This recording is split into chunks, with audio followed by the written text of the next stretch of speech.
Cześć, z tej strony Kinga. Na moim kanale staram się przekazywać Wam wiedzę tak, żebyście mogli nauczyć się rysowania, dzięki czemu przyspieszy Wam to proces nauki I ostatecznie po opanowaniu wszystkiego pozwoli na tworzeniu w dowolnym, obranym stylu. Dlatego jeżeli jeszcze nie widzieliście poprzednich filmów o podstawach, to serdecznie Was tam zapraszam, ponieważ dzisiaj będzie taki odcinek bardziej z kontynuacją poprzednich tematów, ponieważ wtedy mówiłam o tym, co rysować, a teraz chciałabym Wam powiedzieć, jak rysować. A dokładnie będę mówić o cieniowaniu. Pamiętajcie, że wszystko opiera się na praktyce i próbach, dlatego jeśli na samym początku nie wychodzi, nie ma co się poddawać. Musicie w tej dziedzinie być naprawdę bardzo cierpliwi. Choć głównie operuję kredkami, kiedy mówię o podstawach, to zawsze, ale to zawsze mam na myśli ołówek. Choć nie musi to być tylko ołówek. Jeżeli komuś odpowiada, może być też węgiel albo tusz. Ważne, żeby na samym początku rysować wszystko w achromacie. Jednak dlaczego tak bardzo ważne jest to, żeby rysować w czerni i bieli? Ano dlatego, że musimy najpierw poznać całą formę danego przedmiotu, który rysujemy. I żadne kolory nas tutaj nie uratują, jeżeli nie będziemy znać jego perspektywy, nie będziemy potrafili go poprawnie rozrysować, a najważniejsze nanieść cienie. Tak, żeby nie był płaski. I dopiero kiedy opanujemy ten światłocień, można przejść do eksperymentowania z kolorami. A tam czekają na nas kolejne problemy, więc nie zaprzątajmy sobie tym głowy. Jeżeli jesteście osobami początkującymi, bierzcie się za ołóweczki i do roboty. I gdy się uczymy, nie bójmy się korzystać z linii. One pokazują nasze myślenie i widać, jak studiujemy dany przedmiot. Ale to nie znaczy, że wszystko ma być w konturze, bo to odbiera realizmu pracy. Dlatego nie mylmy delikatne linie, które budują naszą formę, z mega ciężkimi i grubymi obrysami, bo w naturze nie ma konturu. Jeszcze zanim przejdę do tego cieniowania, uprzedzę Was, że nie trzymam dobrze ołówka. I chciałabym, żebyście właśnie brali to pod uwagę, ponieważ dobrze, że jeśli Wy byście rysowali ołówkami, albo chcecie w ogóle tylko zostać przy ołówkach i nawet nie wchodzić na inne narzędzia typu kredki, farby, no to dobrze byłoby, żebyście od samego początku starali się mieć odpowiednie poprawne nawyki i dobrze trzymali ten ołówek.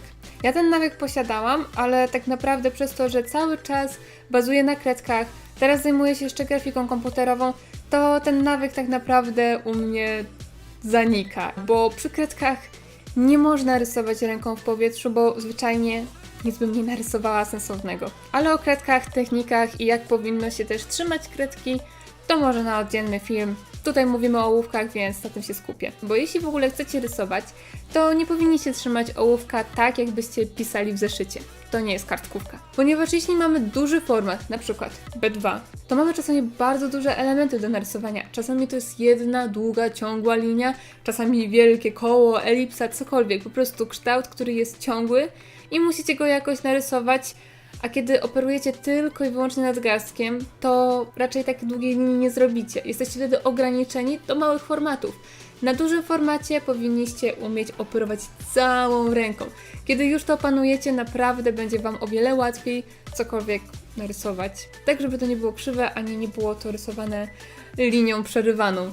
Ja tak naprawdę tą rękę w powietrzu czasami tylko trzymam przy ekranie graficznym, jeśli właśnie mam jakiś taki duży obiekt do ogarnięcia, to wtedy automatycznie ta ręka, ten nadgarstek idzie w górę, ale poza tym bardziej operuję przy szczegółach i właśnie kiedy rysujecie ołówkiem, kiedy robicie szczegóły, bez problemu możecie ten nadgarstek, tą dłoń położyć i wtedy te szczegóły wyrysowywać jak najbardziej. Choć oczywiste jest to, że na samym początku jest bardzo ciężko narysować cokolwiek, więc nie starajcie się rysować nic konkretnego, nie starajcie się odtworzyć żadnego kształtu, bo to jest pewne, że Wam nie wyjdzie, a wtedy już wszyscy się zniechęcają. Dlatego, żeby Wasze mięśnie się przyzwyczaiły, a stawy się rozruszały, dobrze jest robić proste ćwiczenia, w których byłyby tylko jakieś kreski, kółka. One i tak na samym początku nie będą jakieś przepiękne, ale w pewnym momencie Wasza ręka dojdzie do wprawy i będzie dla Was to coraz bardziej naturalne, a przy okazji Wasze kreseczki będą coraz równiejsze, no i oczywiście jeszcze jakieś fale, zawijasy.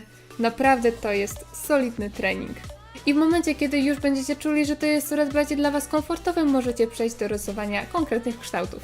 No dobra, no i teraz cienie. No co właściwie z tymi cieniami? Jest właściwie ich kilka typów. I kiedy operujecie szafem, musicie wiedzieć, że ta ciemność, jasność jest w momencie, kiedy zróżnicowujecie swoją gęstość kresek, czy one po prostu będą bliżej siebie, czy dalej, ale też przy okazji odpowiedni dobór ołówków. Ja najbardziej lubię pracować na HB, 2B, 5B 6B. I czasami, jeżeli bardzo potrzebuję, to nawet używam czarnej kredki, ale to już do takich naprawdę mega kontrastowych prac. A właściwie lubiłam, dlatego teraz mój zestaw ołówków bywa trochę biedny. Nie ma się czym tu chwalić. I tak jak już w wielu filmach mówiłam, i naprawdę mówię to cały czas, aż do znudzenia, pudełka są najprostsze. Nie ma tutaj żadnej filozofii. Na pewno musimy ogarnąć perspektywę i odpowiednie kształty, tak żeby proporcje się zgadzały do pudełek, które rysujemy, a cienie, w zależności od tego, jak pada światło, tam gdzie światło nie dociera, dajemy najciemniejszy cień, na drugiej ścianie dajemy już jaśniej, a na trzecim najjaśniej, jak tylko się da. I nie zapominamy jeszcze o tym, żeby dać cień pudełka, który jest rzucany na podłoże. Tak jak mówiłam, szału nie ma. To jest podstawa podstawy, dlatego bardziej chciałabym się skupić tutaj na kuli, która już tak bardzo oczywista nie jest.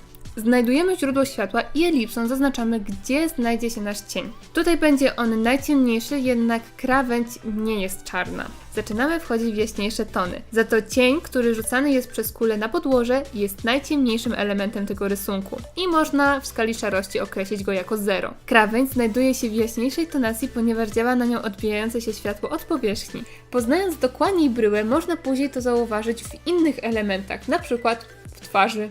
I po tej stronie, gdzie mamy cień, można zauważyć, że na samej krawędzi mamy rozświetlenie. To widać też jeszcze na moich starych rysunkach, gdzie sama uczyłam się podstaw. Nie są one idealne, ale są to prace z dawnych czasów, bo sama poszłam w kierunku tworzenia specyficznych ilustracji, a nie portretów. Choć mimo, że te prace są już bardzo nieaktualne, to i tak są całkiem niezłym przykładem do tego, żeby Wam pokazać, na czym warto się skupić przy nauce podstaw. Opanowanie skali szarości jest dość problematyczne, jednak możemy założyć sobie taką skalę od 0 do 10. To może nam ułatwić w doborze tonacji, ale nie musimy ze wszystkiego korzystać. Przykładem może być stary rysunek Deryla, który widać na pierwszy rzut oka, że jest strasznie kontrastowy i tak naprawdę można byłoby przy tym wykreślić środkowe segmenty szarości i dobrać tylko te najciemniejsze z tymi najjaśniejszymi. Jednak inny portret, który jest już bardzo blady, nie ze starości, można powiedzieć, że najciemniejsza tonacja to nie jest 0, a na przykład 3. Wszystko zależy od tego, jaką relację mają ze sobą te szarości, te tonacje. A jedną z zasad jest to, że najjaśniejsza ciemność jest ciemniejsza od najciemniejszej jasności. Już tłumaczę. I chyba byłoby najlepiej na przykładzie. Mamy twarz, która w jednej części jest w cieniu, a w drugiej jest bardziej rozświetlona.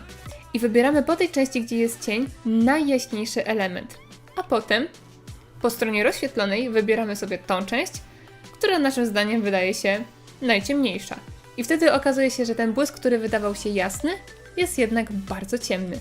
I to samo powinno być zawarte w naszej kuli. Rozświetlenie na dole powinno być ciemniejsze od najciemniejszej części po oświetlonej stronie kuli. A wracając do kompozycji, którą omawiałam w innym filmie, i tam podawałam Wam różne przykłady, pokażę Wam, jak na samym początku powinniśmy się za to zabrać.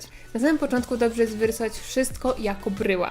I taką formę właściwie możemy już zostawić i ją pocieniować, czyli strategicznie tam, gdzie jest światło, zostawiamy jaśniejsze, tam, gdzie jest cień, powinniśmy to zacieniować. A jeżeli czujemy się już wystarczająco na siłach, ponieważ trochę tych pudełek sobie przetestowaliśmy, to w tych bryłach wyrysowujemy wszystkie szczegóły, jakie dotyczą się danego elementu. I dopiero te szczegóły, te elementy możemy pocieniować. Obie formy są poprawne, ale dla początkujących polecam, żebyście nie zajmowali się szczegółami, tylko skupili się na tych bryłach, bo dopiero później możecie zauważyć, że człowiek składa się również z brył. No nie? Z tą kolei też popracujemy, ale w innym odcinku.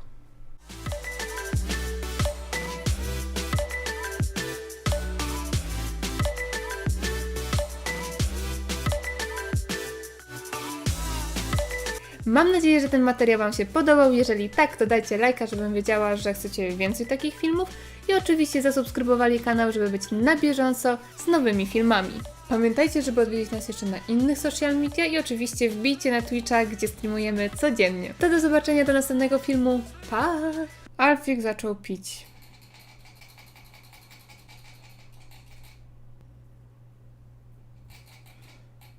Two hours later.